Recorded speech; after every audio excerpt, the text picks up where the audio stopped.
आज हम लोग क्या करने जा रहे हैं, एक दो क्वेश्चन करने जा रहे हैं रॉल्स लॉ के बेसिस पे। तो पहला क्वेश्चन है मेरे पास, the vapour pressure of chloroform CH3 and dichloromethane at 25 degrees 200 mm Hg and 41.5 mm Hg. The vapor pressure of solution by mixing 25.5 CCHCl3 and 40 gram of CH2Cl2 at the same temperature will be। तो आपको मुझे बताना है कि vapour pressure of solution का vapour pressure कितना होगा इन दोनों के मिक्स करने पे। बताओ मुझे आंसर। तो क्या दिया, पहले वेपर प्रेशर दिया CH3 का, CH3। तो क्लोरोफॉर्म का क्या हो गया मेरे पास, इनिशियली 200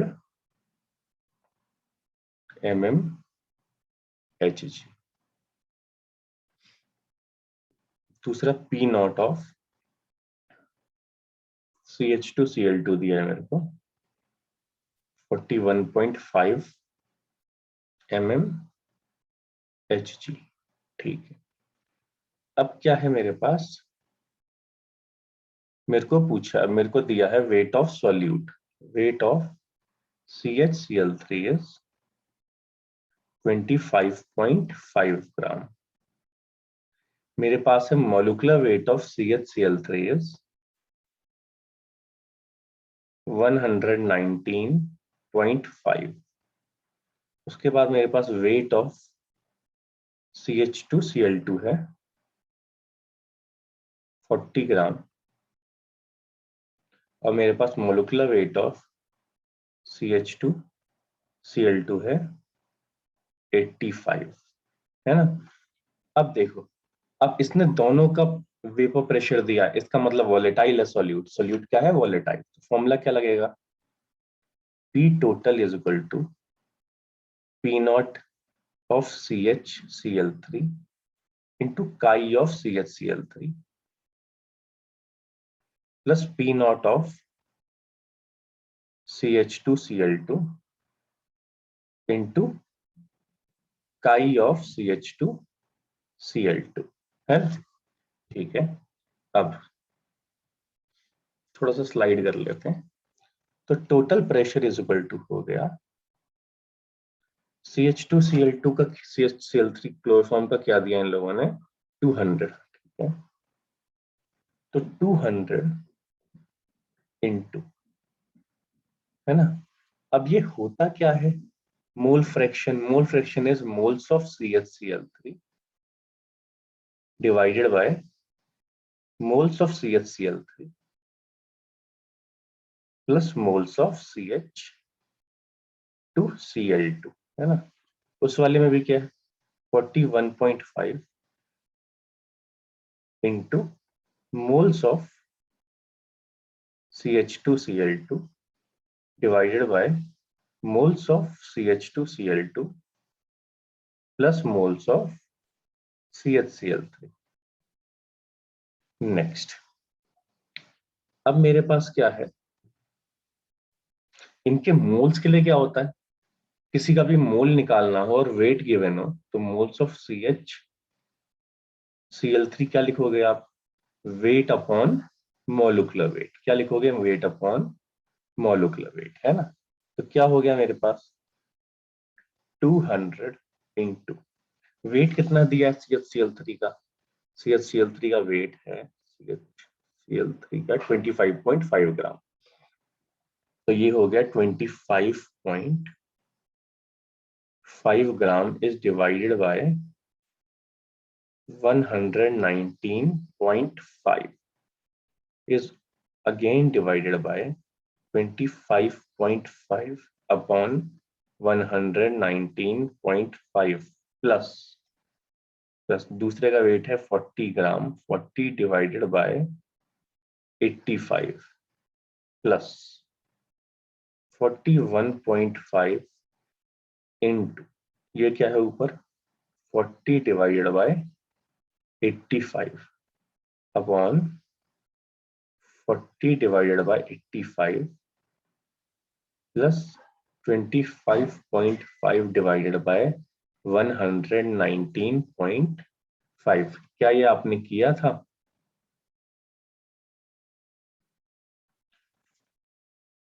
जब आप इसको सॉल्व करोगे तो आपका आंसर आएगा अप्रॉक्स 90 mm HEG। ये आपका आंसर आएगा सॉल्व करने पे, ठीक है। सॉल्व थोड़ा सा टाइम टेकिंग है, लेकिन करना पड़ेगा आप, है ना। थोड़ा सा इसका मोल फ्रैक्शन पहले से ही निकाल लो, बाद में मल्टीप्लाई करो, ठीक है। तो answer is 90 mm HG। Clear है? एक और क्वेश्चन करेंगे हम लोग।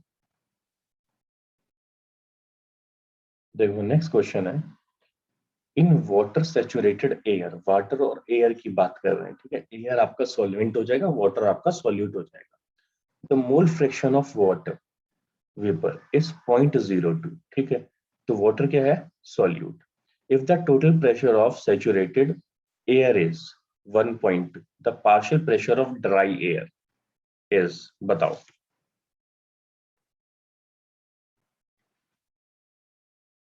देखो क्वेश्चन में बोला है वाटर सैचुरेटेड वेपर, तो हमारे पास क्या है? एयर, सॉरी, मान लो ये पानी है नीचे, और यहाँ पे क्या है? ऊपर एयर है। ऊपर क्या है? एयर है, और हम एयर की बात कर रहे हैं। तो एयर में क्या है बेटा? एयर में पानी आ गया। पानी ने क्या कर दिया? एयर को सेचुरेट कर दिया। जितना ज्यादा आप एयर ऐड कर सकते थे आपने कर दी। अब वो इसमें बात कर रहा है क्या क्या है। तो एयर में अगर बात करूं तो टोटल प्रेशर बेटा किस पे डिपेंड करेगा? एयर में वाटर वेपर पे, ठीक है। Water vapour, pressure of water vapour, pressure of water vapour. और अगर वाटर वेपर हटा दूं तो क्या बची मेरे पास बेटा? Dry air. अगर वाटर वेपर हटा दूं तो क्या बची? ड्राई एयर, ठीक है। तो ये हो गया मेरे पास टोटल प्रेशर। अब उसने क्या बोला है? मोल फ्रैक्शन दिया है। किसका मोल फ्रैक्शन दिया है? मोल फ्रैक्शन दिया है मेरे को इसका, वाटर वेपर का, है ना। And if the total pressure of saturated is 1.2, है ना। तो आपको क्या दिया है यहाँ पे? आंसर है पीटी दिया है आपको, पीटी गिवन है आपको 1.2 ATM, ठीक है। और क्या कहते हैं, काई ऑफ H2O दिया है 0.02, है ना। कौन मुझे बताएगा कि सर अगर डिफॉल्ट में पी नॉट ऑफ H2O ले लूं, प्योर वाटर का मैं प्रेशर ले लूं तो कितना होगा? बताओ, प्योर वाटर का कितना होगा बेटा? आपने बोला सर 1 ATM। क्यों 1 ATM? क्योंकि 1 ATM पे ही तो ये बॉईल होता है पानी। पानी तो 1 ATM पे बॉईल होता है। तो मैंने यहाँ वैल्यू रख दी, तो मेरे पास वैल्यू क्या आई? मेरे पास वैल्यू क्या आ गई बेटा? ये वाला है 1.2 is equal to, partial pressure is equal to क्या होता है बेटा? प्योर इंटू मोल फ्रैक्शन, तो 1 into 0.2 plus pressure of dry air. तो pressure of dry air is equal to 1.2 minus 0.2। तो ये वैल्यू कितनी आ जाएगी? चलो करके देख लेते हैं। तो मेरे पास क्या आया? 1.2 माइनस 0.2, सॉरी 0.02, सॉरी 0.02, है ना। तो 1.2 माइनस 0.02, है ना। तो आपका आंसर 1.8 आना चाहिए, 1.18। आपने कितना दिया है? अरे सॉरी, इसमें क्या करेक्शन है? ये वेपर्स हैं, वेपर है तो वेपर फेज के लिए क्या लगाते हैं? पी टोटल से मल्टीप्लाई करते हैं। तो पी टोटल तो 1.2 है, तो पी टोटल के लिए 1.2 से मल्टीप्लाई करेंगे, क्योंकि क्या है? वेपर्स है। हम लोग लिक्विड फेज के लिए लगाते हैं राउल्ट्स का वाला फॉर्मूला पार्शियल प्रेशर का। वेपर फेज के लिए लगाते हैं डाल्टन्स लॉ, है ना। वेपर फेज के लिए लगाते हैं डाल्टन्स लॉ। तो क्या हो जाएगा आपके पास यहाँ? ये 1.2, तो ये क्या हो जाएगा? 0.024। अब आप माइनस करके निकालोगे तो आपके पास आएगा 1.176 ATM, ठीक है। ये हम जो लगा रहे हैं, ये हम जो लगा रहे हैं, ये कौन सा फॉर्मूला है बेटा? दिस इज पीटी इंटू काई ऑफ H2O, ठीक है। क्यों? क्योंकि हम लोगों का ये क्या है, वेपर फेस है। किसमें है बेटा, वेपर फेस में। वेपर फेस में क्या लगता है बेटा, डाल्टन्स लॉ। क्या लगता है, डाल्टन्स लॉ। अगर लिक्विड के लिए बोला जाता तो क्या लगाते हैं, राउल्स लॉ। क्लियर है।